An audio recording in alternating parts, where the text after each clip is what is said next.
WNBA fans are absolutely furious. They're furious for one of two reasons. Might be furious like myself as a Indiana Fever fan, and after stealing the Connecticut Sun, they're stealing their coach. They're not stealing the Connecticut Sun, stealing their coach. They went and upgraded. They have a better coach now.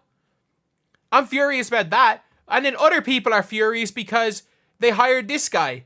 In the trifecta of discrimination, he is white, he is male, and he's not American. In the trifecta of discrimination, they have found 3 reasons, nothing to do with his coaching ability, why the WNBA fans are furious about him. Nothing to do with his coaching ability, nothing to do with basketball. So obviously, nothing to do with the things that matter. Like to them, his ability to coach basketball is second to his ability to their ability to tick a box and make him a coach. But anyway, we are going to be talking about this guy, and he is, in my opinion, one of the best women's basketball coaches in the world. So if you guys have not have been following this channel long enough, I have hyped up the way Belgium played so much. And I mean so much. I hyped that European style motion offense will take over the WNBA. And I mean that. It will completely take over. Because it's not, people are like, oh, Belgium played fast. They're not sprinting up and down. You don't understand. There's constant ball movement. There's no standing around. There's constant motion. Bigs have to make decisions. And when you've got Bree Jones and you've got Alyssa Thomas in your team, they are going to thrive in this offense. Alyssa Thomas in the Emma Mason role? Oh my God. Like she might be actually like in that role. Alyssa Thomas is probably going to be a deserving all WNBA first team player. Learn French, Emma Mason onto the Sun. Is he good? But like he literally, there's no woman in the whole of the US. That is literally discrimination. Like it is genuinely. They don't have a reason. If you want to question his basketball ability, fine. But if you are literally saying that he shouldn't be a coach because of things he can't control, like that is and a lot of the time, honestly, there's the trifecta of discrimination. Boom, what a hire. I'm sure I'm late to this. See my menus already, but it's a serious move by Connecticut. If he succeeds, very interested in the ramifications of future hires abroad. Like the guy literally coached. His team's not doing the greatest this year, but they won the French league last year. And they were the runners-up in EuroLeague. Last year. Like, that's not easy to do. Yes, they got killed by, like, Fee Collier, Kayla McBride, and Fenerbahce. But everyone loses Fenerbahce. Emma Mason, I think she was injured, but they sat 2 on the roster last year. Everyone loses to them. But, like, he was unbelievable. Unbelievable last year. And Belgium were within an overtime of the Olympic final without their second best player, Julie Alamont. Who is this? A great hire for the Sun. It's funny, everyone that knows basketball is saying like, oh my God, this is an unbelievable hire. If he can get Mason on, it's insane. Not sure what CT is looking for. Assistant to Francis Garnier, then assistant who you consider an off coach. Then he was not what Belgium was expecting as full coach. What do you mean not what Belgium was expecting? He won Eurobasket. Got them within a buzzer beater of beating America, and then nearly got them to the Olympic final without Julie Alamont. What are they talking about? Genuinely, what are they talking about? The WNBA are moving away from female coaches. What? Last year there was 3 out of 12. This year there's 4 out of 13. Wow. Not the ex-WNBA player we all want, Teresa Weatherspoon, who's proved that she can't coach.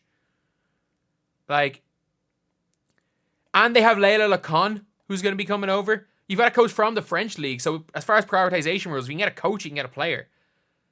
And it's funny. I want to see some of these. There's been some bad tweets. I want to find some of the really bad ones. I've quote tweeted them and responded to one of them.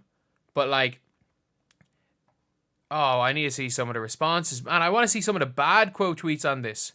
There are some bad ones. And it's, like, I literally said, unbelievable hire, I'd take him over Stephanie White. And I agree. I genuinely think X's and O's basketball-wise, if you've ever listened to me talk about what way I want Stephanie White to run the offense for Caitlin Clark, I always say, run the offense like Belgium do, play Aaliyah Boston in the Mason role, and run the motion offense so that Caitlin Clark and Aaliyah Boston are making quick decisions. And I'm like, why not? Like, this is, and I always say it, play the way Belgium played. He's the literal Belgian coach. I can't see any of the furious WNBA idiots. Like, this is here. Were there no black women coaches available? Who gives a fuck? And I mean this. Who gives a fuck? Like, this guy, like, this is not a reason. You should not hire a basketball coach based on anything other than, as I've said here, the sooner WNBA becomes entirely about the sport of basketball, it'll be better for every player, coach, fan, sponsor of all backgrounds. The WNBA has about a 3-year window to really succeed because the NBA is in such a bad spot because no one wants to watch it. It's gone crazy. Nobody wants to watch it. So you've got about 3 years now to go and get your shit together, make it a good brand of basketball. He plays really fun basketball to watch. And instead, these fans wanted to go to Teresa Weatherspoon, where you can have 2 post players and we can make our 70% free throw shooters shoot technical free throws. Where we can run with 5 non-shooters on the floor at all times and lose X amount of games and keep our job. And get a bunch of jobs. This league had a coach who literally preached, and I'm not saying preached mid-range game, preached long twos. Not mid-ranges. Full on the line long twos in 2024. I wouldn't be surprised if she's telling her shooters, if she pulled Caitlin Clark aside and goes, I think the reason you're missing shots is that you don't go 10 toes to the basket. Like, she probably has gone that far away. And they got to take advantage of it. But this is a dumb tweet. But again, I don't think this person's a basketball fan. I think this person is a fan of being a part of the club that the WNBA involves. I don't think she watches the game of basketball. And then there's another person. Is she not like co-host on Keeping It, or co-hosting the Best Damn W show? This is probably one of the people that was talking about how, Caitlin Clark doesn't deserve to be on the Olympic team. Didn't watch the fucking Olympics! I don't know this man nor his coaching abilities. He's literally coaching Belgium, the Belgian national team, who are a buzzer beater away from making America suffer their first loss since 1992. Who coached the Belgian team to the best offense in the damn Olympics, and that includes the United States. I don't know this man. Co-host on the Best Damn W show. Learn the fucking game. Learn the sport of basketball. I'm sorry, I'm someone who's a very casual watcher of women's basketball. But I can guarantee you, I can name, if you told me to name every single starting 5 at the top of my head in the WNBA, I could have done it from last season. I know I've been watching EuroLeague basketball. I've been watching these players overseas. I've been watching international basketball. And the reality is that these people that claim to be WNBA experts literally watch WNBA from the perspective of probably dramas as much as basketball. Because there's a shift in men being hired as a head coach. Why? Because there's 4 instead of 3? What's the point? Especially when Becky had to leave the MNBA. Becky Hammond left the left the NBA. There's no men's NBA. A woman can play in the NBA if she's good enough. Becky Hammond left the NBA, because she couldn't get a head coach job. And she got paid way more to coach the Aces. She got paid more to coach the Aces. Becky Hammond, realistically, if she stuck with it, probably could have been Popovich's replacement. And do I think Becky Hammond could have gotten a head coach job? Do I think she should have gotten a head coach job in the NBA? Yes. Do I think there is some issues with her being a woman and getting that head coach job? Yeah. Is it right? No. Obviously, it's not right. But you can't just use that as an excuse to not hire one of the best female women's basketball coaches in the world. You're acting like this guy was not the Belgian coach of the year in 2023, or he's Belgian sports coach of the year, 2023, coaching their women's team, was extremely successful in the French league, where he took a team that wasn't Lyon, that wasn't Asvel, with Gabby Williams, with Maureen Johannes, coached a team with that wasn't a super team to a EuroLeague final. Belgium national team, I recognize from the Olympics, agreed about the disappointment hiring men. Who gives a fuck? Why should you care?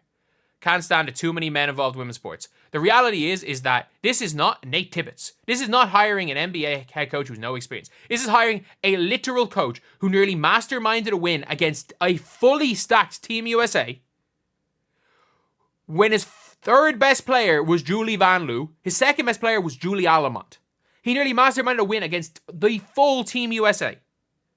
What are we talking about? And again, the criticism of him is by people who don't know who he is. And just know that he is a French white man. And don't know what he has done, how unbelievable a 2024 season he's had. He is, honestly, there is a possibility he is the best coach in the WNBA. And I'm not joking when I say that. I genuinely am not joking. I think that he might be the best coach in the entire WNBA. And if you want to say, oh, I'm just saying that now, watch any video. I have spent the last 6 months talking about how great Belgium's offenses are. He will implement a European-style motion offense into a league which is so heavily reliant on ISO ball, dump it into the bigs, slow basketball. He is going to implement a motion-type offense. Are they going to sprint up and down? No, but there's going to be player movement. There's going to be interchangeable positions. There's going to be bigs having to be able to pass, make high-low passes, handoffs into screens. There's going to be so much action that most WNBA fans have never seen before. The reality is that trust me on this. Trust me. He is going to revolutionize the game if the players buy in. And I think the players will buy in because he's been extremely successful as a coach. And he's been extremely successful as a coach again. He's almost beat some of these players. He's been extremely successful against some of these players. And a lot of these players have gone over to EuroLeague. They have played the European style of basketball. They know what they're doing. We're seeing it in China. Kelsey Mitchell's got a Greek coach, and they're playing that style of European motion offense. And Kelsey Mitchell is destroying teams off the ball, cutting, doing unbelievable stuff. Like, he is going to improve the way Dejanay plays. Dejanay is going to be so effective as an off-ball cutter. The way Alyssa Thomas plays, she might be an MVP candidate again. Bree Jones is still a good high-low big to have with Alyssa Thomas high. And I genuinely think this makes the Connecticut Sun scary again. It makes them scary. Because they've already got the personnel to be a good defensive team. And now they've got a coach who's going to turn them into one of the best offensive teams in the W. They are going to be scary.